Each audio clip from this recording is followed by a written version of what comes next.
Bonjour, φίλες και φίλοι του Detailing. Παπαδόπουλος από Nano Boss και... Γρηγόρης Γραμμάτικας από Crystal Clear. Το έχεις δουλέψει το χαμογελάκι τώρα, το πηγαίνεις καλύτερα. Σε βλέπω και φωτίζεσαι.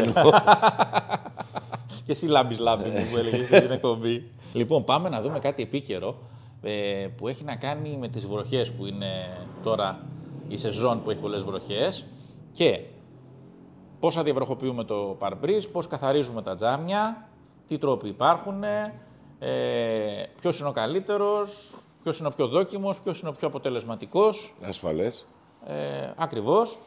Λοιπόν, κατά πρώτον, όσον αφορά το παρμπρίζ, είναι η μοναδική κατηγορία όπου το bidding είναι καλύτερο από το sitting. Δηλαδή, είναι καλύτερα να επιλέξουμε ένα προϊόν το οποίο θα κάνει υδροφοβία τύπου μπίλιας, τύπου bidding δηλαδή, από ότι υδροφοβία τύπου sitting, δηλαδή σε ντονάτι. Σε κάθε περίπτωση, όταν θα φτάσουμε στο σημείο που θα έχουμε πάνω από 40-50 χιλιόμετρα, και το bidding και το sitting θα λειτουργήσουν.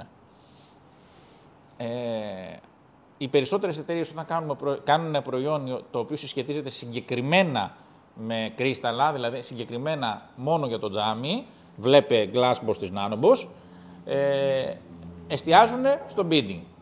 Ναι. Λοιπόν, τώρα, όπως λέγαμε και στο χωριό μου, Victoria Amat Curam, που στα λατινικά σημαίνει Curam, με συγχωρείτε, Victoria Amat Curam. Η νίκη αγαπά την προετοιμασία. Δηλαδή, το κλειδί... Σε όλες τις εργασίες, ανεξαιρέτου η προετοιμασία παίζει το σημαντικότερο ρόλο. Έτσι. Δεν μπορεί να λειτουργήσει το τελικό αποτέλεσμα όταν δεν υπάρχει δομή από κάτω. Δηλαδή, όσες φορές και να αλλάξουμε γυαλοκαθαριστήρες, όταν το τζάμι δεν είναι καθαρό, τους καταστρέφει. Έτσι. Δηλαδή, θα βάλεις τώρα, πάλι δεν καθαρίζει καλά, τρίζει, κάνει, ράνει. Μα λειτουργεί σαν γυαλόχαρτο, όπως λέμε και για τις πετσέτες, με τον ίδιο τρόπο και ο γυαλοκαθαριστήρας, όταν επάνω θα έχει σκόνη, λάσπη κτλ. Έρχεται και κάνει τι? Επικαθίσεις, άχνες. Την παίρνει και την πατάει επάνω και το πάει δεξιά και αριστερά. Αυτός είναι και ο βασικός λόγος. Δεν είναι αυτό, είναι και ότι το λάστιχο αυτό που βλέπεις, όταν βρίσκει μία αντίσταση, κόβεται σε εκείνο το σημείο. Και επειδή έχει ακριβώς την ίδια και παραμένει εκεί πέρα, δεν καθαρίζει. Άρα πρέπει να ξεκινήσουμε πρώτα να κάνουμε πολύ καλό καθαρισμό στα τζάμια μας, αν θέλουμε να βάλουμε κεραμική που θα μας βολέψει πάρα πολύ, και μετά στο καπάκι να αλλάξουμε χωρίς να βάλουμε τους παλιούς καθαριστήρες και καθαριστήρες. Αυτό είναι το αν ιδανικό. θα βάλουμε παλιούς, θα χαλάσουμε όλη τη δουλειά που κάναμε στην κεραμική. Δεν θα κρατήσει το ίδιο. Θα τη χαλάσει, γιατί είναι άγριο. Είναι άγριο. Αν αλλάξουμε όμως ταυτόχρονα, κάνουμε όλη την προετοιμασία, την εφαρμογή και αλλάξουμε και καθαριστήρες, θα έχουμε το τέλειο αποτέλεσμα. Ακριβώς. Εγώ πήγα να το πω γιατί. Επειδή έχω κάνει και εγώ στο χαδάκι πάρα πολλά φεγγάρια, όχι πως τώρα είμαι πλούσιος και μου περισσεύουνε, αλλά μπορεί κάποιος να πει: δεν έχω την οικονομική ευκαιρία να αλλάξω και τους γυαλοκαθαριστήρες παράλληλα. Εκεί μπορεί να κάνει έναν πολύ καλό καθαρισμό, να περάσει λίγο από το υλικό πάνω στους γυαλοκαθαριστήρες για να βοηθήσει και το λάστιχο να είναι σε καλύτερη κατάσταση και να κάνει πάρα πολύ καλή προετοιμασία. Πολύ σημαντικό.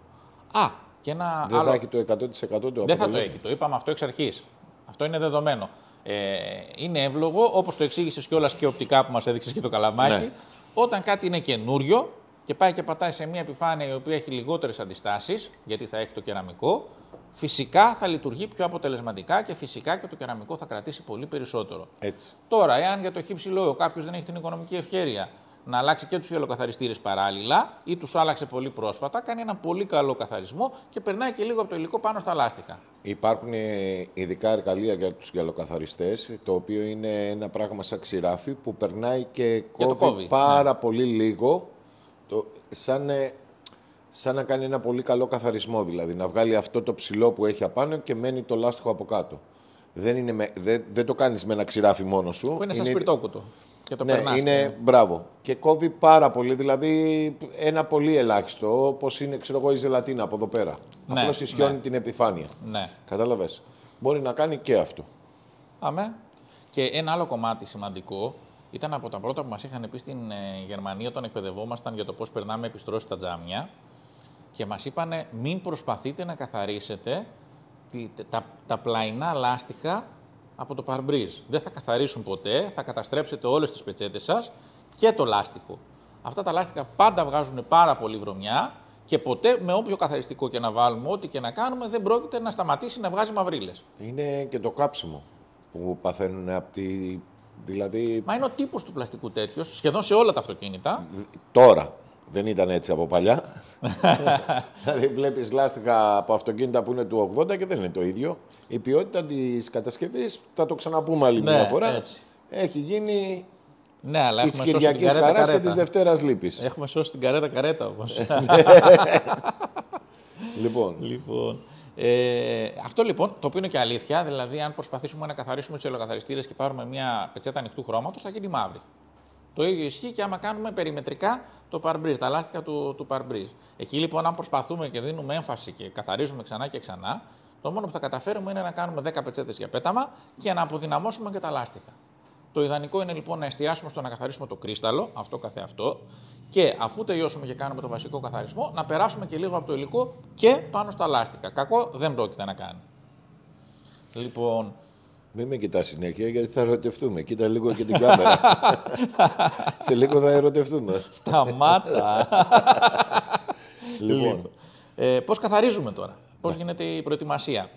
Λοιπόν, υπάρχουν δύο τρόποι. Ο ένας τρόπος είναι η νέα τεχνολογία, όπου είναι ο πυλός. Ο πυλός ουσιαστικά είναι σαν μια πλαστελίνη, σαν αυτές που παίζαμε όταν ήμασταν παιδιά.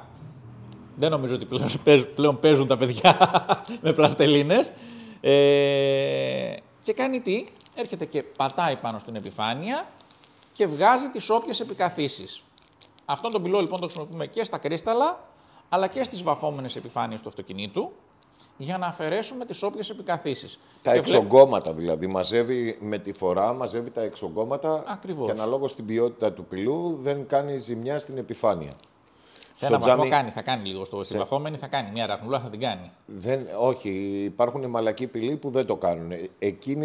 Ο πυλός δεν το κάνει. Ναι. Αν ο πυλός όμως είναι χοντρή άχνα από χρώμα και μπαίνει μέσα, σαφώς θα κάνει. Αυτό λέω γιατί στην πλειονότητα των περιπτώσεων τα αυτοκίνητα που έχουμε στην Ελλάδα. Δηλαδή όταν είναι μαλακός και καλής ποιότητας δεν το κάνει. Οι πιο σκληροί σου κάνουν σαν να έχει στρίψει με ένα 5.000 γυαλόχαρτο. Αυτό. Καταλαβες. Μα γι' αυτό και συνήθως λέμε ότι όταν γίνεται πυλός πρέπει να ακολουθήσει τουλάχιστον ένα βήμα ένα step, ναι. Ένα βασικό, ένα φινίρισμα. Πρέπει να το κάνεις. Λοιπόν, η σωστή δουλειά. Η σωστή δουλειά. Λοιπόν, οπότε, ο πυλός είναι και για το κρίσταλο, αλλά και για τις βαφόμενες επιφάνειες για προετοιμασία. Όταν θα το χρησιμοποιήσει κάποιος θα δει ότι είναι σαν να έχει κάποια μαύρα στίγματα όταν θα καθαρίσει.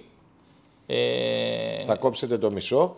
Έτσι, θα για το να μείνει το άλλο μισό καινούριο. Θα το δουλέψετε στο χέρι. Πολλές φορές χρησιμοποιούμε και ζεστό νερό να ζεστάνουμε για να μαλακώσει ο πυλός. Και όταν θα το ξαναδουλέψετε σε επιφάνειες που έχουν πολύ, δηλαδή σε χρώμα, αν πάμε στο χρώμα δηλαδή, θα πρέπει να τον αναπλάσετε και ποτέ να μην σας πέσει κάτω. Γιατί μπορεί να πάρει ένα πετραδάκι και να λειτουργήσει σαν γυαλόχαρτο. Να μην το πω τώρα, είναι σόκινγκ. Αυτό ισχύει και για την πετσέτα. Ουσιαστικά όταν πέφτει κάτω, θα σηκώσει ό,τι έχει κάτω. Και με αποτέλεσμα μετά, άμα θα το βάλει στην. Θέλει πάρα πολύ καλό πλύσιμο. Όχι φύσιμα, πλύσιμο. Όπως βλέπουμε σε κάποια πλυντήρια που βάζουν κάτω την πετσέτα, την πατάνε αυτό, και καθαρίζουν με το πιεστικό. Και η μία πλευρά έχει μαζέψει από κάτω ό,τι πέτρα υπάρχει. Δεν είναι αυτό. Πλένουν και κάτω, μπορεί να πλύνουν κάτω, αλλά δεν γίνεται. Με το πιεστικό σπάει η ίνα, αλλάζει όλη η μικροίνα. Ακόμα και το καθαριστικό που θα βάλεις, μέσα και η θερμοκρασία που θα την πλύνεις παίζει ρόλο. Φυσικά. Αναλόγως στην ποιότητα της πετσέτας. Δεν πρέπει να βάλεις ποτέ μαλακτικό. Ποτέ σε αυτές τις πετσέτες ποτέ. Είναι νόμος. Ποτέ θερμοκρασία. Ποτέ θερμοκρασία, δηλαδή δεν μπαίνει ποτέ στεγνοτήριο. Και καλύτερα θα ήταν να μην τη στύψεις την πετσέτα. Όσο μπορείς δηλαδή να μην τη στύψεις. Ανάλογα καλύτερα με τον να την αφήσεις. Έχει μεγάλη διαφορά, ανάλογα με τον τύπο όμως που λες, είναι να μην τη στύψεις. Καλύτερα να τη βάλεις, να τη στύψεις σε ένα χαμηλό, σε λίγες στροφές και να την αφήσεις να στεγνώσει πιο πολύ μόνη της. Όταν την αφήνεις να στεγνώσει μόνη της, αν το έκανες, δεν έχει καμία επαφή. Ναι. Δεν έχει καμία επαφή. Έχω πλύνει δισεκατομμύρια πετσέτες από κουβά που είχα ξεκινήσει με πλυντήρια, έχω στεγνοτήρια στο κάτω μαγαζί. Όταν είναι αφρός και καλής ποιότητας όμως η πετσέτα. Δεν έχει καμία σχέση. Και στο στύψιμο και στο πλύσιμο. Όταν είναι αφρός η πετσέτα, πρέπει να κάνεις την εργασία σου, να έχεις ένα κουβαδάκι, να βάλεις λίγο υγρό απορρυπαντικό, να την αφήσεις μισή ώρα, να την ξεβγάλεις, μετά να την τρίψεις λιγάκι, να την ξεβγάλεις και να την αφήσεις φυσικά. Οι πετσέτες αυτές, όπως είπαμε στο προηγούμενο επεισόδιο, έτσι πλένονται. Στο πλυντήριο, αν θα τις πλύνεις, δεν πρέπει να βάζεις όλες τις πετσέτες μαζί. Έχει τύχει πάρα πολλές φορές σε παιδιά που είναι εδώ πέρα και Cross contamination που λένε στο χωριό. Βγάζουν χρώματα, είναι για άλλη εργασία. Μπορεί να έχουν σκουπίσει, ξέρω εγώ, διαλύτες, μπορεί να σκουπίσουν. Χαλάει όλο το πακέτο. Η μία βρωμίζει την άλλη. Έτσι, ναι, έτσι, και στο πλυντήριο τώρα δεν θα βάζεις 50 πετσέτες μέσα για να πλύνεις. Χαλάσαν όλα μετά. Τα πετάς. Εγώ έχω ένα ψιλοκόμπλεξ και. Σαν τους ανθρώπους είναι αυτό. Όταν μπουν οι καθαροί με αυτούς που είναι σκατάδες, τα σκατά λερώνουν τα καθαρά. Έτσι, ακριβώς. Λοιπόν, και μιλώντας για πετσέτες, για να ξαναμπούμε στο θέμα, να το κάνουμε πιο προϊόντικο. Όχι, αυτό. θα πάμε πρώτα να τελειώσουμε αυτό. Με συγχωρείς. Εγώ πήγαινα να πω για την πετσέτα, που είναι επίσης μια πολύ καλή πληροφορία. Η κορεάτικη πετσέτα, η κορεάτικη πρώτη ύλη, είναι η κορυφή του είδους, η αφρόκρεμα όσον αφορά την πετσέτα. Δηλαδή, αν θέλουμε να έχουμε μια πολύ καλή ποιότητα πετσέτα, συνήθως επιλέγουμε την κορεάτικη, η οποία κορεάτικη συνήθως έχει και το διπλό κόστος από μια κινέζικη. Όχι πως δεν υπάρχουν κινέζικες αξιοπρεπείς που θα κάνουν εξαιρετική δουλειά, αλλά όπως λέγαμε για τα ιαπωνικά μοτέρ που ήταν άσπαστα, έτσι και η κορεάτικη πετσέτα συνηθίζεται να είναι από τις καλύτερες ποιότητες της αγοράς. Δεν ξέρω αν συμφωνείς μαζί μου. Συμφωνώ απόλυτα. Όλα αυτά τα χρόνια που έχω δοκιμάσει, δηλαδή εκεί καταλήγουμε. Η πρώτη ύλη που είπες και εσύ, αλλά τη βαφτίζει ο καθένας και κάθε μία εταιρεία. Δεν το συζητώ. Αποβαφτίσεις. Εντάξει. Αποβαφτίσεις. Είναι η εποχή των ονών τώρα. Εγώ ξέρω σε αυτή και την εποχή εταιρείες που λένε ότι είναι κατασκευάστρες και δεν είναι. Εντάξει, τα έχουμε πει και σε άλλες εκπομπές. Έχει ψωμί το πράγμα. Τόσο ψωμί ούτε σε φούρνους. Λοιπόν, πάμε ξανά στο θέμα μας λοιπόν. Λοιπόν, εφόσον τελειώσουμε με τον πυλό. Η άλλη εναλλακτική του πυλού είναι τι? Η λύση του φτωχού που μου αρέσει να λέω εγώ, η οποία όμως είναι μια πάρα πολύ δοκιμασμένη λύση, η οποία έχει χρησιμοποιηθεί για πάρα πολλά χρόνια, που είναι το ατσαλόμαλο. Το ατσαλόμαλο πρέπει να είναι συγκεκριμένου τύπου, δηλαδή πρέπει να είναι 4 μηδενικών. Το steel wool που λένε και στο χωριό μου, grade 4 μηδενικών. Αυτό το χωριό σου ρε φίλε. New Hampshire. Σήκωσα πρόσφατα και φωτογραφία που έλεγε την γάλα από την Κερκίνη. Τον τόπο σου. Ναι. Και λέω γάλα από τον τόπο σου και σκάνε και 3,8 το λίτρο. Λοιπόν, το ατσαλόμαλο λοιπόν είναι ο πιο επιθετικός τρόπος για να καθαρίσουμε ένα τζάμι. Χωρίς να το χαράξουμε. Δεν το χαράσει. Φυσικά και δεν το χαράσει. Αυτό είναι. Γι' αυτό λέμε ότι πρέπει να είναι και συγκεκριμένου τύπου. Πρέπει να είναι. Μπράβο. Επειδή αυτό το στυλ καθαρισμού το κάνουν εδώ και πάρα πολλά χρόνια τα παιδιά που βάζουν φημέ, οι συνάδελφοι. Ναι. Παράλληλα όμως μπορεί κάποιος άνθρωπος να έχει δει αυτό και μετά με ένα ξηράφι να το κάνουν. Αυτό το ξηράφι είναι ειδικό ξηράφι που καθαρίζουν τα τζάμια. Τη χρησιμοποιούν συνήθως συνάδελφοι φημετζίδες που βάζουν τζάμια για να κάνουν πάρα πολύ καλό καθαρισμό, για να πάρουν το πατρόν από έξω προς τα μέσα και χρησιμοποιούν και κάποια ξηράφια που έχουν δει. Σε καμία περίπτωση μην νομίζουν ότι με το ξηράφι πρέπει να είναι ειδικό το ξηράφι, να ξέρει ο άλλος, θα χαράξετε τα τζάμια και μετά είναι πάρα πολύ δύσκολο. Πλέον δεν ασχολούνται να φτιάχνουν. Αφού περάσετε, έχουμε κάνει και βίντεο κι εμείς με το ίδιο προϊόν, αφού περάσετε αυτό και καθαρίσετε με ισοπροπυλική ή με κάποιο prep cleaner, θα κάνετε εφαρμογή τον Nanoboss, θα έχετε πάρα πολύ ωραίο αποτέλεσμα, θα σας αρέσει πάρα πολύ. Αν βάλετε και καινούριους καθαριστήρες θα έχετε το τέλειο αποτέλεσμα. Μία λύση που κάνει ευχάριστο το ταξίδι μας. Καθαρίζει πάρα πολύ καλά το... Τι ωραία που το διαφήμισες αυτό ρε, πολύ μ' άρεσε. Ένιωσα σαν να βλέπω διαφήμιση στη τηλεόραση. Μία λύση που θα κάνει το ταξίδι σας πιο ευχάριστο. Θα βλέπετε με ασφάλεια κατά τη διάρκεια της βροχής και θα είναι ξεκούραστα τα μάτια σας. Πολύ ωραίο. Λοιπόν... Αλλά έτσι είναι αλήθεια ότι όταν έχεις πολύ καλύτερη ορατότητα σε συνθήκες βροχής και δι έντονης βροχής ή όταν πηγαίνεις. Έντονης, ειδικά η έντονη. Μα όσο πιο έντονη είναι, τόσο καλύτερα δουλεύει το προϊόν. Ναι. Έτσι. είναι πάρα πολύ σημαντικό και για λόγους ασφαλείας, θα έλεγα εγώ. Κάπως έτσι δουλεύει, για να καταλάβει ο κόσμος, μπορεί να κάνει αυτό πάρα πολύ απλά. Κάπως έτσι δουλεύει και η κεραμική, η καλή, η σωστή κεραμική επίστρωση με τη σωστή προεργασία στο αυτοκίνητο. Ακριβώς. Δηλαδή έχουμε ένα φίλο πελάτη εδώ πέρα, τον Άρη, που έχει κάνει το ταξί του και το πλένει μόνος του. Και όταν πηγαίνει σε βροχερές μέρες, δηλαδή στην πιάτσα, ξέρω εγώ εκεί πέρα, του λένε ρε, εσύ Άρη πάλι έπλυνες τα μάξι. Λέει, παιδιά, δεν το έχω πλύνει. Ταξί. Ναι, για πες. Ναι, στην πιάτσα το ταξί. Δεν το έχω πλύνει, λέει, τώρα είναι. Δηλαδή το αμάξι του είναι. Πένα. Αυτός είναι και ο σκοπός της κεραμικής. Δηλαδή είναι σαν αυτοκαθαριζόμενο. Σαν αυτοκαθαριζόμενο, ουσιαστικά. Δηλαδή δεν πιάνει το ίδιο εύκολα η βρωμιά επάνω και κατ' επέκταση αυτοκαθαρίζεται σε εισαγωγικά. Ακριβώς έτσι. Ένα σημαντικό κομμάτι να πούμε ότι είτε κάνουμε πυλό είτε κάνουμε ατσαλόμαλο, για το τζάμι συγκεκριμένα, γιατί ατσαλόμαλο σε καμία περίπτωση δεν βάζουμε στη βαφή, να το πούμε μην γίνει κανένα μπέρδεμα και χρησιμοποιήσει κάποιος ατσαλόμαλο ποτέ, μόνο για τζάμι.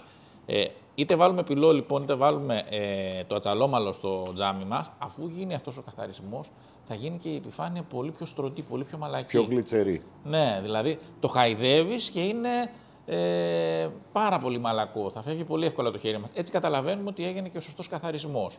Και ένα άλλο βασικό κομμάτι που πρέπει να πούμε είναι ότι αυτό που είπα και στην αρχή του βίντεο, το Victoria Amatura, ότι πρέπει να είναι καθαρό από οτιδήποτε άλλο για έναν πάρα πολύ απλό λόγο. Αν εμείς έχουμε πάει πιο πριν και έχουμε καθαρίσει το αυτοκίνητό μας σε ένα από τα αυτόματα πλυντήρια και έχουμε βάλει ένα από αυτά τα κεριά τα οποία κρατάνε για 1-2 εβδομάδες. Δεν δουλεύει. Και πάμε και πατήσουμε πάνω σε αυτά, θα πας και θα πατήσεις ένα προϊόν το οποίο είναι φτιαγμένο για να κρατήσει 7, 8, 10, 12 μήνες σε ένα προϊόν που θα κρατήσει 1 εβδομάδα. Τι θα συμβεί?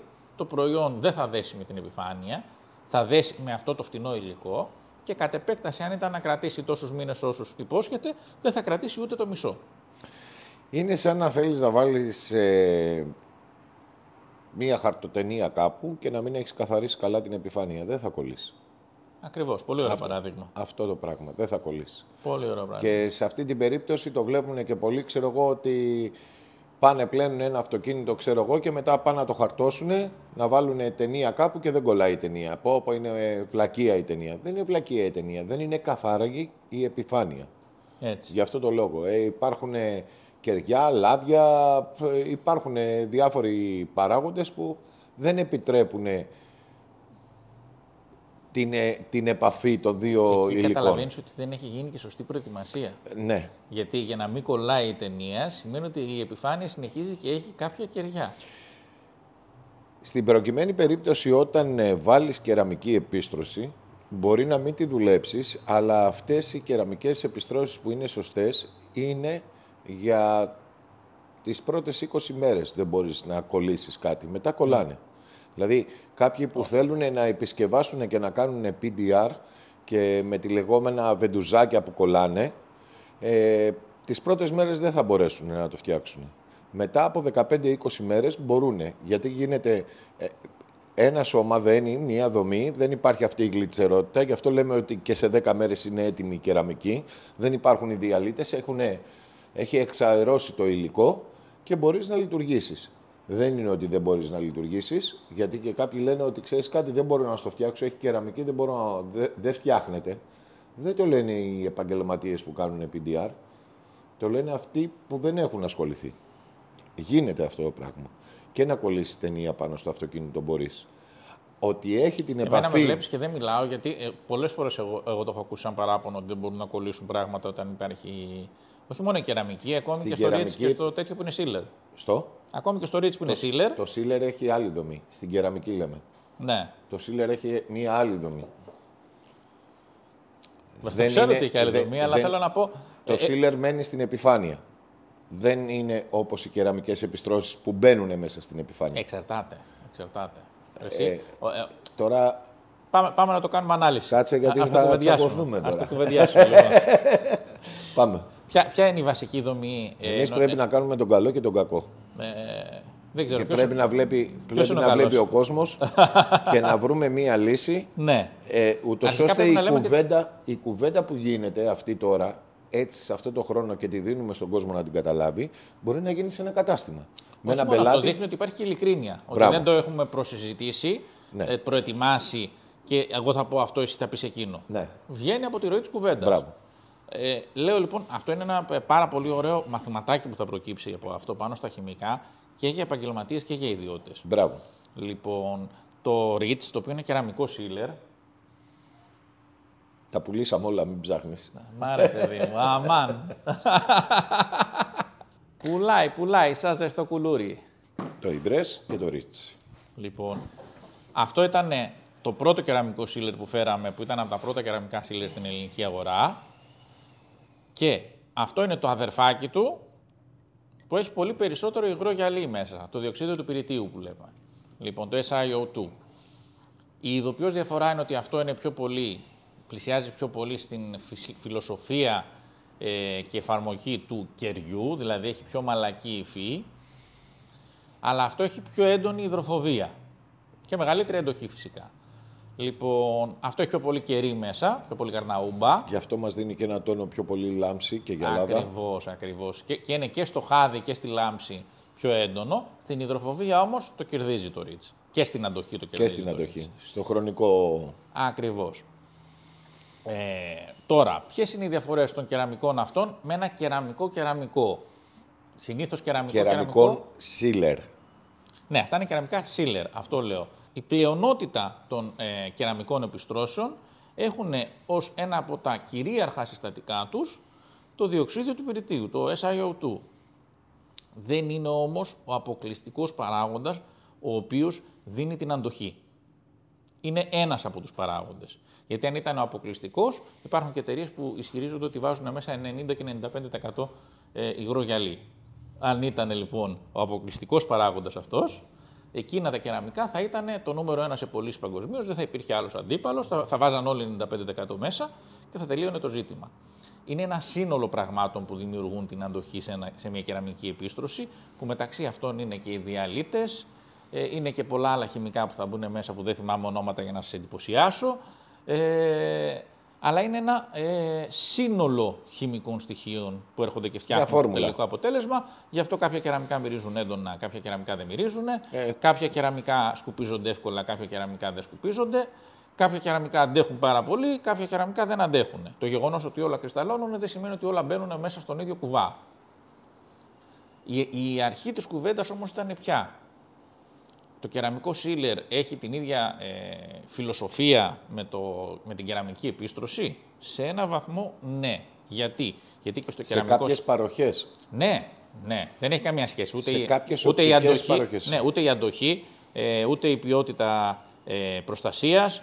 Είναι καμία σχέση. Είναι άλλη κλίμακα τελείως και φαίνεται ούτως ή άλλως και από την κοστολόγηση των προϊόντων, που το ένα προϊόν σε σχέση με το άλλο η αναλογία κόστους είναι 8-10 φορές επάνω. Λοιπόν... η βασική λοιπόν διαφορά δεν έχει να κάνει με το διοξείδιο του πυρητίου. Το διοξείδιο του πυρητίου είναι που θέλει χρόνο ρήμασης. Λοιπόν, ο χρόνος ρήμασης που θέλει το διοξείδιο του πυρητίου είναι το λιγότερο 5 με 7 ημέρες. Όχι εργάσιμες γενικότερα.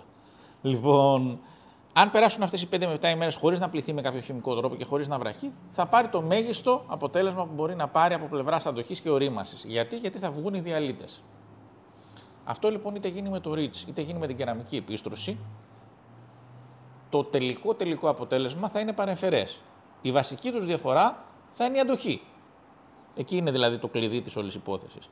Άρα όσον αφορά το αν θα κολλήσει ή όχι, δεν συσχετίζεται με το αν είναι κεραμικό ή αν είναι coating. Ότι υπάρχουν πατέντες, με το αν είναι κεραμικό ή sealer, υπάρχουν πατέντες και τρόποι όπου μπορούν να δουλέψουν οι πιντιαρίστες. Ναι, εμείς όμως το βάλαμε με την έννοια για να κολλήσει μια ταινία, είπαμε. Ναι, η ταινία σε ένα κερί, σε μια σιλικόνη. Δεν κολλάει με κανένα τρόπο. Αυτό εξηγούσα εγώ. Εσύ καλά τα λες. Ήταν όμως ωραία ευκαιρία για μάθημα. Στον κόσμο. Ναι, για σένα το λέω ρε φίλε. Ναι. Για σένα το λέω, για την εκπομπή το λέμε. Άμα ήταν δεν έτσι θα μπορέσουν τίποτα να κολλήσουν. Ναι. Λοιπόν, τώρα υπάρχουν διάφοροι τρόποι, όπως ο παππούς, κόβεις μία πατάτα, τη βάζεις μπροστά στον παμπρίζ. Παλιά έτσι κάνανε, ξέρεις, όταν πηγαίνανε, κόβανε πατάτα, Τη βάζανε μπροστά στον Παμπρίζ και δουλεύει τον Παμπρίζ. Ξέρεις, άμα δεν χαλάγανε οι καθαριστήρες, αυτό κάνανε. Ναι, Είχανε κανένα 2 κιλά πατάτες και πηγαίνανε στα χωριά. Λοιπόν, υπάρχουν πάρα πολλοί τρόποι. Έχει πλάκα που λες για τους βαφείς. Ακριβώς απέναντι από τον Έρικ, τον συνεργάτη μας στην Κλιφάδα, έχει φανοποιείο. Χαιρετίσματα στο φίλο τον Έρικ. Χαιρετίσματα. Και μου λέει, έχω περάσει πολλά, ούτε ξέρω μου λέει πόσα αυτοκίνητα με Ριτς. Κάθε φορά λέει, που πηγαίνει απέναντι σύσταση από εμάς, αρχίζει και βρίζει ο φανοποιός. Πάλι αυτό που δεν κολλάνε οι ταινίες ήρθε. Πώς θα το κάνει. Και έχουν βρει τώρα μια πατέντα. Και στην κεραμική δεν δουλεύουν εύκολα τα τουκόχαρτα. Τα τουκόχαρτα δεν μπορείς να βάψεις εύκολα, δηλαδή όπως τα βάφεις σε ένα άλλο κομμάτι. Βλέπεις ότι τρίβεται λίγο πιο δύσκολα. Θέλεις περισσότερα. Του γλιστράνε δηλαδή. Ναι, αυτό δείχνει και την ποιότητα του προϊόντος. Βέβαια. Άμα το προϊόν μπορεί να φύγει με πολύ εύκολο τρόπο, σημαίνει ότι θα έφευγε ούτως ή άλλως γενικότερα. Γενικά πρέπει να κάνεις έτσι μια... Δεν γίνεται εύκολα το τοπικό βάψιμο όταν υπάρχει σωστό και σοβαρό κεραμικό. Εδώ να πούμε... Μια και είπαμε για τα κεραμικά. Για πες. Επειδή γράφουν μέσα και σχόλια, ναι. Εξήγησε στον κόσμο τι είναι το κεραμικό, εσύ που τα λες πιο ωραία, από τι συστάσεις βγάζουνε. Δηλαδή κάποιες εταιρείες έχουν άλλους διαλύτες μέσα. Ναι, φυσικά. Και εξήγησε και τι είναι και της μόδας τώρα, το γραφένιο, πώς ρε φίλε, πρέπει να τα πούμε κι αυτά. Θα φέρω προϊόν μόνο για να λένε ότι έχουμε κι εμείς γραφένιο ένα πράγμα. Ναι. Όταν πρώτο βγήκε το γραφένιο, χαφτερνίζεται, ο Έρικ τον θυμεί κάθε 3 φορές στην ίδια εκπομπή. Έρχεται, μου λέει ο Έρικ, εσύ μου λέει αυτό το γραφένιο τι είναι. Του λέω, κοιτάξτε να δεις, από τις δοκιμές που έχω ακούσει εγώ από τα εργοστάσια, οι αντοχές είναι παραπλήσεις, δεν είναι κάτι ιδιαίτερο, αλλά πρέπει να βγει και κάποιο νέο προϊόν για να ρολάρει η αγορά, να γυρίσει και το χρήμα. Βγάλαμε αυτή τη Mercedes τώρα, πούλησε, να μην κάνουμε να αλλάξουμε 2 φανάρια και να βγάλουμε save lift που λένε. Ένα look, facelift, ιστορίες, αυτά. Κάπως έτσι και το γραφένιο. Έχουν βγάλει πολλά προϊόντα που λέγονται κεραμικά και βγήκανε πολλές εταιρείες. Εγώ να προλάβω τους κακοπροαίρετους και να πω ότι δεν σημαίνει ότι είναι κακό προϊόν. Όχι. Έτσι, όχι, πάρα πολύ δεν σημαντικό. Είναι κακό προϊόν. Έχει ελάχιστη διαφορά και σε τεστ που έχουν γίνει είναι... Εγώ να το πω αλλιώς. Δεν νομίζω ότι άμα βάλεις δίπλα-δίπλα ένα γραφένιο και ένα πατροπαράδοτο κεραμικό, θα δει κάποιος διαφορά στις αντοχές. Πρέπει να περάσει πάρα πολύς καιρός, απλώς είναι μία μόδα. Και πάλι εγώ δεν πιστεύω ότι θα δει. Ναι. Το γραφένιο σαν υλικό, άμα το πάμε με γνώμονα τις χημικές αναλύσεις, είναι ανώτερο. Αν το πάμε με γνώμονα το πώς φτιάχνονται τα προϊόντα που πολλούνται από την πλειονότητα των εταιριών, δεν είναι ανώτερο. Είναι στα παραπλήσια και στα ίδια χημικά με τα υπόλοιπα. Και αυτό αποδεικνύεται από ένα πάρα πολύ απλό πραγματάκι. Πόσες εταιρείες. Και εμείς όμως θα φέρουμε υλικό τέτοιο, αφού το θέλει ο κόσμος. Άμα το θέλει ο κόσμος, δεν θα το δώσω εγώ. Πλάκα που κάνεις. Εννοείται. Ό,τι θέλει ο κόσμος. Το γεγονός όμως ότι πάρα πολλές εταιρείες παγκοσμίως δεν έχουν κάνει προσθήκη κεραμικών επιστρώσεων με γραφένιο Είναι χαζοί αυτοί, δεν προχωράνε. Δεν ξέρουν αυτοί από αυτά. Επίσης, το γεγονός ότι ακόμη και αυτοί που βάλανε για να καλύψουν μέρος του κοινού, αυτό που είπα και εγώ πριν, δεν το προωθούν. Δηλαδή, είναι χαζοί οι παγκόσμιες εταιρείες που έχουν βεληνικές απίστευτο και έχουν marketing από πίσω. Ο κόσμος καταλαβαίνει τι λέμε. Εντάξει, θα υπάρχουν και πολλοί μέσα που λένε θέματα, αλλά εντάξει, εμείς λέμε την άποψή μας. Όποιος θέλει παρακολουθεί, όποιος θέλει φεύγει. Κοίταξε, εμείς δεν κατηγορούμε, ξεκινάμε από αυτό. Όχι, δεν κατηγορούμε. Γι' αυτό και αναγνωρίζουμε ότι υπάρχουν και σωστά προϊόντα γραφενείου. Μπράβο. Και προϊόντα τα οποία δεν κάνουν αυτό το οποίο υπόσχονται. Λοιπόν, από εκεί και πέρα, ο πελάτης θα επιλέξει τι είναι το καλό και το ωφέλιμο για αυτόν και τι όχι. Όπως και ο επαγγελματίας θα επιλέξει με ποιες εταιρείες θα συνεργαστεί, ποιες είναι σοβαρές και ποιες αυτό που λένε το υποστηρίζουν. Θα πάρω μία πάσα τώρα. Για πάρτε. Αυτή η πρόταση που είπες τώρα σχετίζεται όλο το θέμα πόσο έχει και τι κάνει. Τι θες να κάνεις εσύ στο αμάξι σου. Έτσι. Έχεις γκαράζ, δεν έχεις γκαράζ, έχεις ήλιο, μένεις σε νησί. Πού μένεις, μένεις στο κέντρο της Αθήνας, μένεις στην Εκάλη, το πλένεις μόνος σου, το πας στο πλυντήριο, κάνεις αυτόματο. Όλα αυτά είναι μία συνάρτηση που πρέπει να κάνεις μία κουβέντα με ένα πελάτη για να δεις τις ανάγκες του που έχει αυτός αλλά και το όχημά του για να του προσφέρει το καλύτερο. Θα συμφωνήσω και θα πω ότι αν είσαι τεμπελάκος, δεν έχει και νόημα να κάνεις το κεραμικό. Όχι. Γιατί αν δεν το συντηρείς και δεν φέρεις όπως πρέπει να φέρεις το αυτοκίνητο, δεν θα πάρεις για τη μέγιστη απόδοση που θα μπορούσες να πάρεις αν έκανες αυτά τα οποία πρέπει να κάνεις. Ναι, σαφώς θα είναι καλύτερο το αμάξι σου, δεν το συζητάω. Μακράν. Αλλά μην περιμένεις αυτό το αποτέλεσμα. Φίλε μου, το αυτοκίνητο είναι σαν τη γυναίκα. Αν το προσέχεις, το χαϊδεύεις και του φέρεις ωραία και αυτό θα λάμπει και θα φωτίζει. Ναι, άμα το προσέχεις και το ταΐζεις πολύ όμως, ξεφεύγεις μετά. Κοιτάξτε να δεις, φίλε μου. Γι' αυτό υπάρχουν πολλά αυτοκίνητα. Σε κάποιους αρέσουν τα smart, σε κάποιους αρέσουν οι νταλίκοι. Γούστα είναι αυτά. Εμείς δεν θα πούμε τίποτα. Όπως τη βρίσκει ο καθένας. Θα πούμε εμείς όχι. Έτσι. Λοιπόν, πού είχαμε μείνει? Στα κεραμικά. Ήθελα να προσθέσω ένα ακόμη κομμάτι που θεωρώ πάρα πολύ σημαντικό και δείχνει πόσο μείζωνα ρόλο παίζει ο χημικός μιας εταιρείας, η ανάπτυξη ενός προϊόντος και η δοκιμή ενός προϊόντος. Τι θέλω να πω? Βλέπουμε πολλές φορές ότι έχουν γίνει δεκάδες τεστ με τα περιβόητα κινέζικα κεραμικά των 15 και των 20 ευρώ. Και αυτά κρυσταλλοποιούνται. Ό,τι λάμπει όμως δεν είναι χρυσός. Όχι βέβαια. Έτσι. Λοιπόν, αυτά λοιπόν κρυσταλλοποιούνται, αλλά αν τους κάνεις τεστ σε πραγματικές συνθήκες σε αυτοκίνητα και σε πραγματικές δοκιμές σε χημική αντοχή, σε πλυσίματα, δεν θα αντέξει ούτε το 1/5, το 1/10 από ένα πραγματικό κεραμικό. Μα το είπες και μόνος σου. Δεν μπορεί ένα υλικό που έχει 5 φορές κάτω την τιμή και 6 να λειτουργήσει το ίδιο.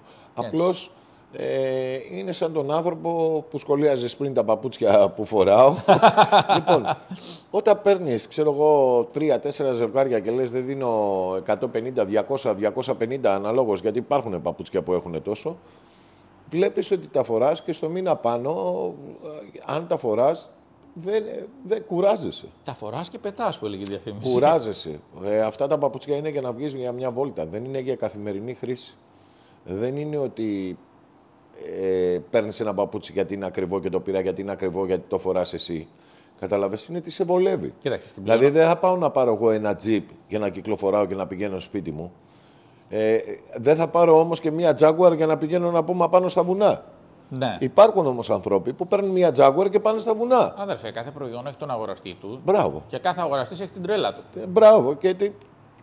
Και πρέπει να ξέρει γιατί το κάνει και τι θα του προσφέρει αυτό το πράγμα. Φυσικά. Γι' αυτό γυρνάς και λες στον καθένα που σε ρωτάει όταν είσαι συνεπέστατος επαγγελματίας και σοβαρός, γιατί θα το δεις μπροστά σου αυτό αν δεν το εξηγήσεις.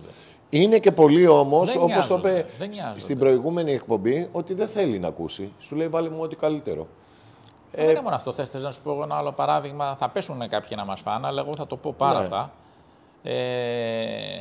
Βγαίνουν κάποιες εταιρείες, ονόματα δεν θα πω, υπολείψεις δεν θα θίξω, αλλά όλοι γνωρίζουμε ποιες είναι αυτές, και τάζουν πράγματα τα οποία στη χρήση δεν μπορούν να είναι...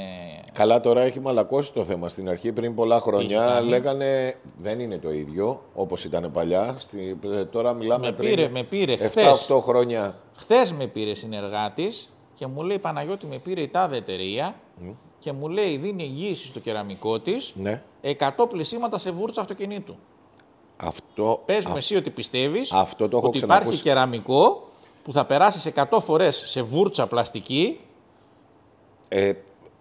Τώρα, έλα κοίταξε να δεις, υπάρχουν βούρτσες που είναι με πανιά. Το έχω πει και σε άλλα βίντεο που έχουμε κάνει εμείς. Υπάρχουν βούρτσες που είναι σε πανιά, αλλά τα πανιά αυτά δεν είναι για κάποιες χρήσεις. Από παλιά ήταν. Δηλαδή, μπράβο. Δεν τα αλλάζουν. Αυτό το πανί έχει μαζέψει πάνω την άρτα και τα Γιάννενα, σαν μαστίγιο είναι. Δεν μπορώ να μπω εγώ με αυτό το αυτοκίνητο μέσα, φερρυπίν λέμε, και να μπω σε μια βούρτσα και μετά να έρθει ο άλλος με το αγροτικό και να το πλύνει. Εγώ θα πω κάτι άλλο. Αν η όποια εταιρεία θεωρεί ότι θίγεται ή ότι λέω ψέματα, ότι αυτά μπορούν να γίνουν, έχουν υπόσταση αυτά, ότι δηλαδή μπορεί ένα κεραμικό να μπει 100 φορές σε ένα πλυντήριο και να βγει χωρίς να έχει άχνα. Γιατί πρέπει έχει κεραμικό. Να γίνεις, άκου να δεις φίλε μου, πρέπει να γίνεις κολοτούμπας και γλύφτης. Όχι να το κάνουμε. Αλλιώς θα έχεις εχθρούς. Να το κάνουμε. Όποιος λέει την αλήθεια έχει πάντα εχθρούς. Όποιος λέει την αλήθεια έχει πάντα εχθρούς. Είχε πει ο Αριστοτέλης. Για να τα έχεις καλά, λέει, με όλους, πρέπει να μην λες τίποτα, να μην κάνεις τίποτα, να είσαι ένα τίποτα. Μόνο έτσι τα έχεις καλά με όλους. Όταν λες αλήθειες, θα πικράνεις και κοσμάκι. Μπράβο. Και λέω λοιπόν εγώ, όπως λέω χρόνια τώρα από τότε που ξεκίνησε η εταιρεία, εγώ έχω μία θεωρία που έχω αναπτύξει για τα προϊόντα με βάση την εμπειρία που έχω πάνω σε αυτά. Μικρή, μεγάλη, κρίνει ο κόσμος, κρίνουν οι επαγγελματίες που συνεργάζομαι κτλ. Το βασικό κομμάτι είναι ότι είμαι πάντα ανοιχτός στο να συζητήσω και για νέα προϊόντα και για νέες συνεργασίες. Κάνεις τη δοκιμή σου κι εσύ. Έτσι. Η δοκιμή είναι καλή. Λοιπόν, δοκιμάζοντας λοιπόν βλέπεις. Αυτός λοιπόν ο οποίος ισχυρίζεται και μου λέει εγγύηση φόρου ζωής, να κάνουμε ένα αυτοκίνητο και να το δούμε 2 χρόνια μετά. Τώρα που λες αυτό, πάλι και εμένα εχθές ήρθε ένας πελάτης εδώ πέρα, ο οποίος πήρε ένα αυτοκίνητο και στο τζάμι του συνοδηγού όλες οι εταιρείες, οι περισσότερες, οι γνωστές οι εταιρείες δίνουν φόρου ζωής. Στα τζάμια. Συγγνώμη, αλλά μου βγήκε φυσικό. Αυτό συνέχισε. Ναι.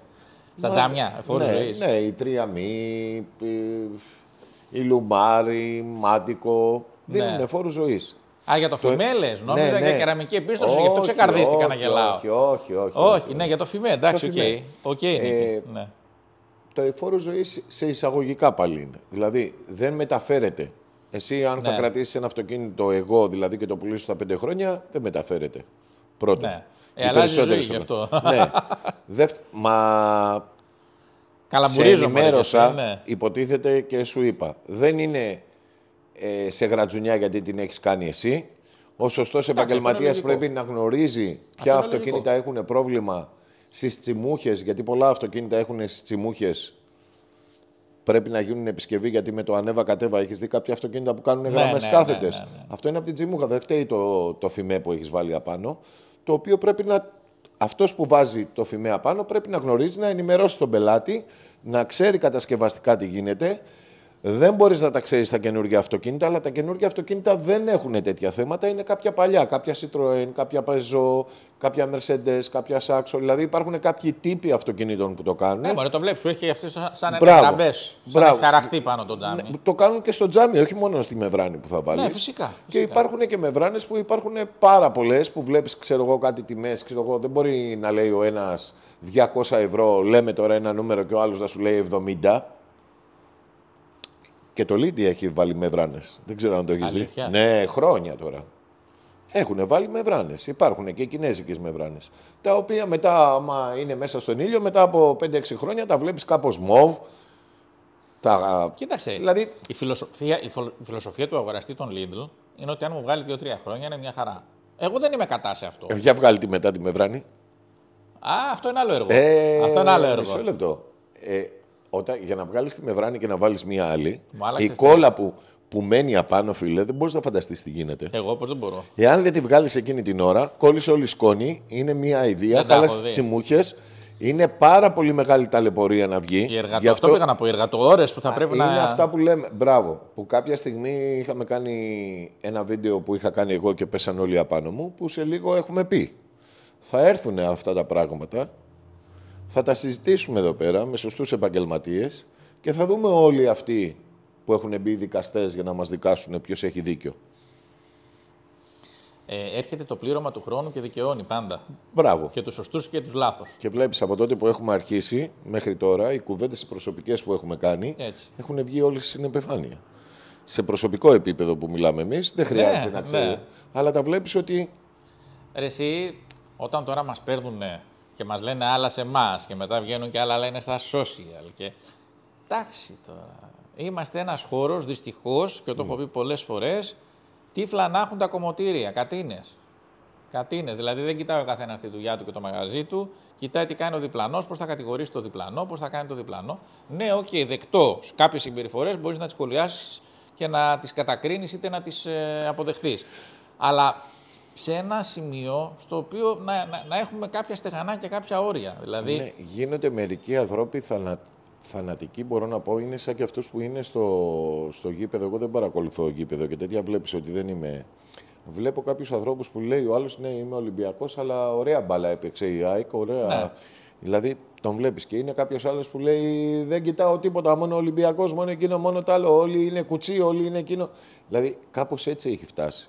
Κοίταξε. Και όχι μόνο στη δικιά μας τη δουλειά. Στη Ρώμη είχαν τα γιοντάρια και τους χριστιανούς. Τώρα στην πιο νέα έκδοση έχουν το ποδόσφαιρο. Ο κόσμος κάπου πρέπει να ξεσπάει. Κάπου πρέπει να βγαίνει αυτή η συμπυκνωμένη οργή. Τώρα που τα κλείσε, κάτι άκουσα, ότι κλείνει τις θύρες, να μπαίνουν μέσα. Εκεί τι γίνεται. Θεωρώ τρελό φάουλ αυτό το Πεταχτήκαμε πράγμα. σε άλλο θέμα, αλλά εμείς είμαστε χήμα εδώ Έτσι, πέρα. πάει, δεν τα γράφουμε. Η εκπομπή πάει έτσι. Ναι.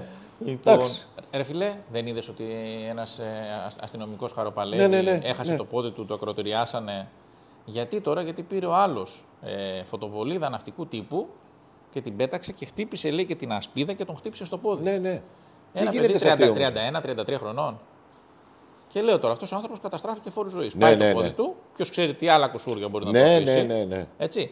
Τι φταίει αυτός ο άνθρωπος, ένα νεαρό παιδί που πήγε να κάνει τη δουλειά του. Σαφώς. Αλλά και όλοι αυτοί, εγώ δεν είμαι σου λέω του γηπέδου και αυτά. Όλοι αυτοί από πίσω τι γίνεται. Έλα να σου πω, εγώ πήγαινα πάρα πολύ γήπεδο. Πιτσιρικάς, ήμουνα και της μανούρας και της τέτοιας και γούσταρα τα γηπεδικά. Εγώ ποτέ.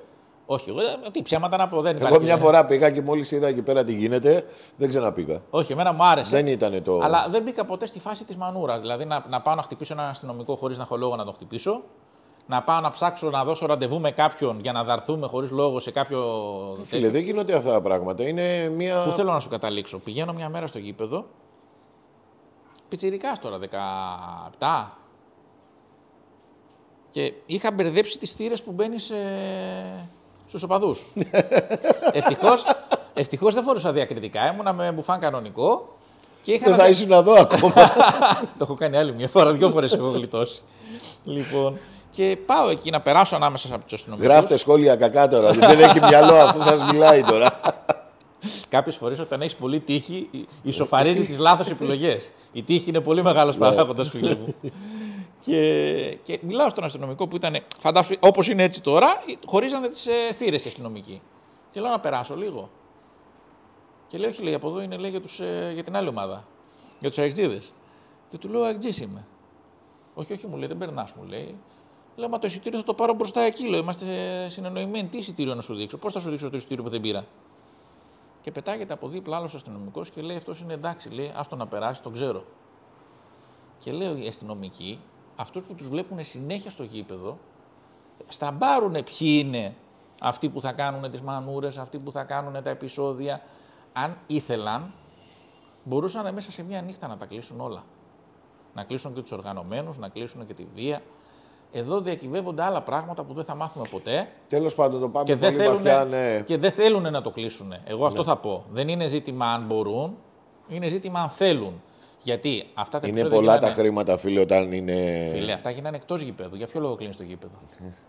Αυτά όλα γίνανε εκτός γηπέδου. Για ποιο λόγο είναι πολύ το χρήμα που κινεί εκεί πέρα. Υπάρχουν τώρα, πράγματα εκεί πέρα γύρω-γύρω. Λοιπόν, δεν ασχολούμαι με αυτό, αλλά μία άποψη που βλέπω και έχω είναι πάρα πολλά. Εγώ έπαψα να ασχολούμαι όταν πήγαινα πιτσιρικάς στη Γλυφάδα για καφεδάκι και έβλεπα τους ίδιους ανθρώπους που υποτίθεται ότι παίζανε κλωτσομπούνια στα ντέρμπι την προηγούμενη μέρα να κάθονται με την οικογένειά τους και να τρώνε μαζί, να πίνουν καφέ μαζί και να γελάνε, οι ίδιοι άνθρωποι που ένας έπαιρνε τον άλλο από το λαιμό την προηγούμενη μέρα.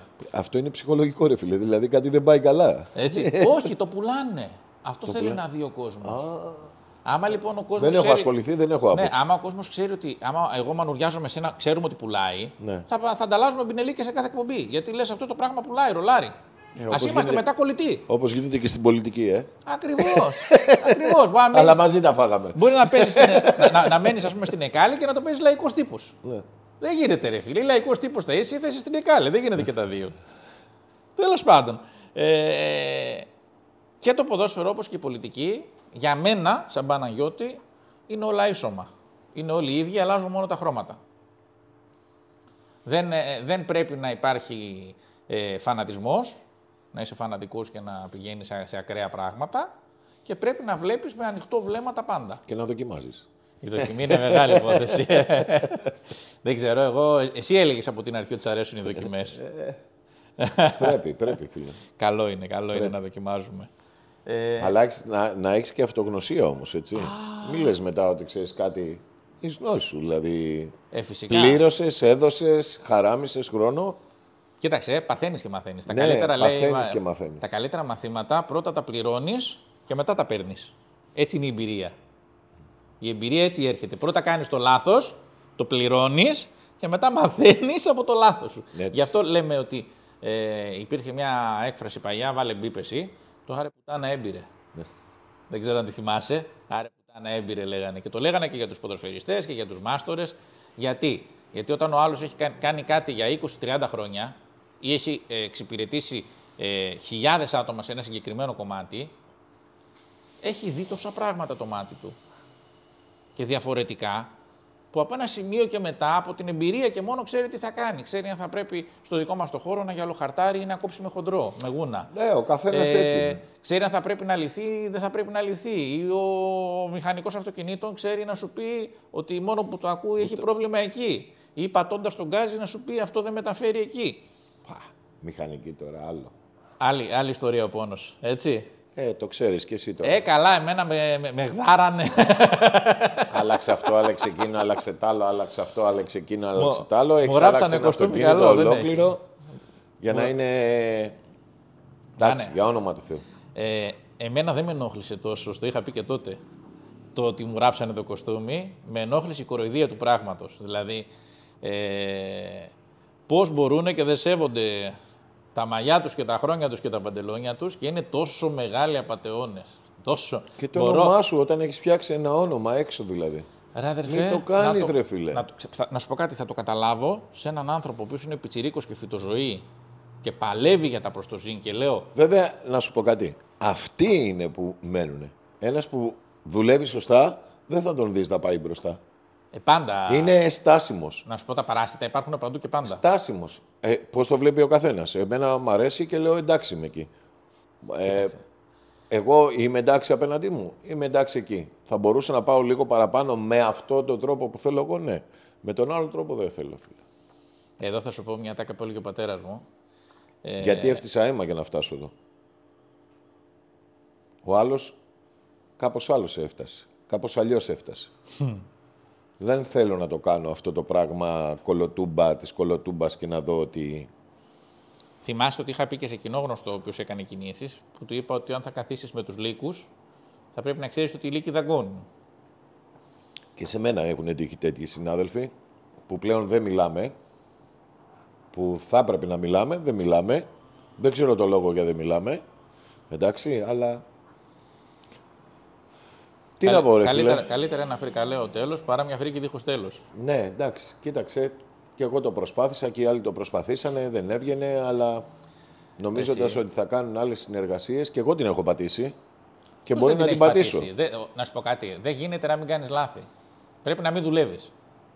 Και όταν είσαι άνθρωπος ο οποίος πας να πατήσεις πάνω στο χαρακτήρα του συνεργάτη σου, όχι μόνο στο προϊόν του, θα πέσεις και έξω.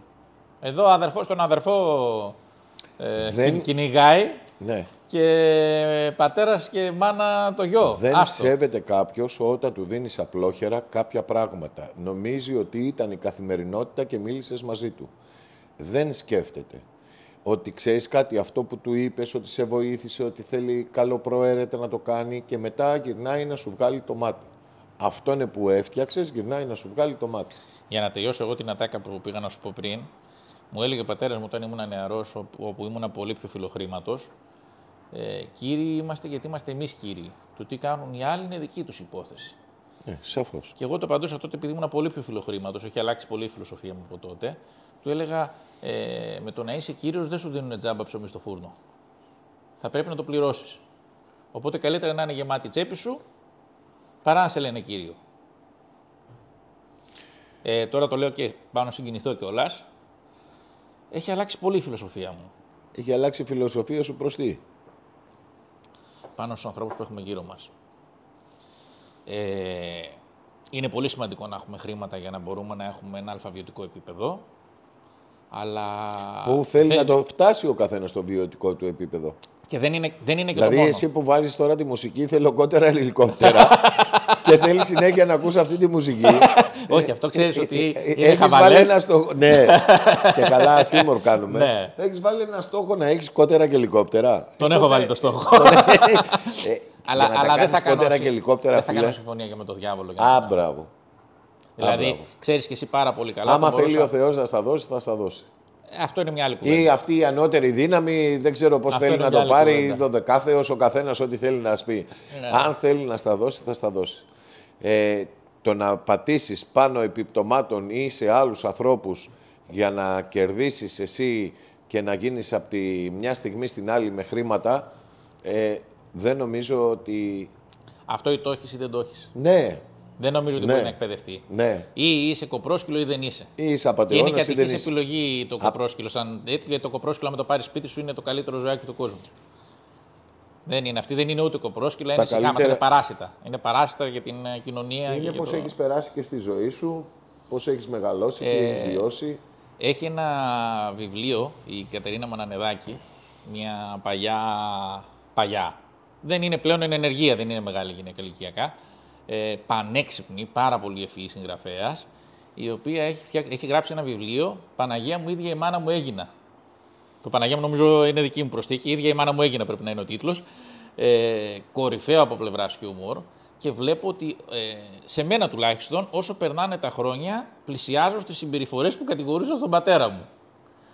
Και βλέπω ότι μεγάλο μέρος του βιβλίου αντανακλά και αυτά τα οποία βιώνω. Και γι' αυτό λέω και ότι η οικογενειακή γαλούχηση είναι πάρα πολύ μεγάλο κομμάτι στη διαμόρφωση του χαρακτήρα ενός παιδιού. Βέβαια. Γι' αυτό λέγανε και οι παγιοί, δες τη μάνα για να δεις τι θα γίνει η κόρη. Ναι. Και το βιβλίο είναι κορυφαίο, γιατί πραγματικά άμα το διαβάσεις, το μισό βιβλίο γελούσα, γιατί ήταν σαν να έβλεπα τον εαυτό μου με τη μητέρα μου, με τον πατέρα μου στο σπίτι. Και λέω, αυτό είναι. Θα πρέπει να δεις τη μάνα ή τον πατέρα για να καταλάβεις πώς βγαίνει και το παιδί. Κάποιες πάντα υπάρχουν περιπτώσεις που είναι παρεκκλίνουσες και δεν θα έχουν σχέση. Βλέπεις γονείς άψογους και παιδιά... Πώς το λέγανε, δεν είχε μια έκφραση που έλεγε από ρόδο βγαίνει αγκάθι και από αγκάθι βγαίνει... Έχει μια ατάκα τέτοια. Ρόδο, ναι. Τέλος πάντων, ότι μπορεί να βγει από το καλό κακό και από το κακό καλό. Κάπως έτσι υπήρχε μια φράση. Αλλά σε γενικότερο πλαίσιο, το παιδί και το σκυλί όπως το μάθεις. Έτσι. Οπότε να πούμε εμείς, εγώ είχα και χθες τα γενέθλιά μου, που δεν το είδες και δεν μου ευχήθηκες. Χρόνια πολλά και ένα χειροκρότημα στον Παναγιώτη. Μην πεις για τα άσπρα μαλλιά, αρχίσαμε. Να πούμε λοιπόν, είχα βάλει και μια φωτογραφία που έλεγε κάθε χρόνο που γιορτάζουμε, βλέπουμε ότι τα πράγματα που θέλουμε δεν μπορούμε να τα αγοράσουμε. Άντε πάλι, σήμερα η μέρα μου είναι, έτσι. Εντάξει. Αυτά είναι ανθρώπινα, φίλε. Αυτά είναι ανθρώπινα και εγώ χαίρομαι να βλέπω ανθρώπους έτσι, να υπάρχουν οι ευαισθησίες και όταν βλέπεις ψυχρούς ανθρώπους είναι αλλιώς τα πράγματα. Να χαίρεστε και να αγαπάτε τους γονείς σας. Ναι. Όσο τους έχετε. Ναι. Σας ευχαριστούμε που είδατε την εκπομπή. Ω ρεβουάρ από μένα. Ω ρεβουάρ και από μένα.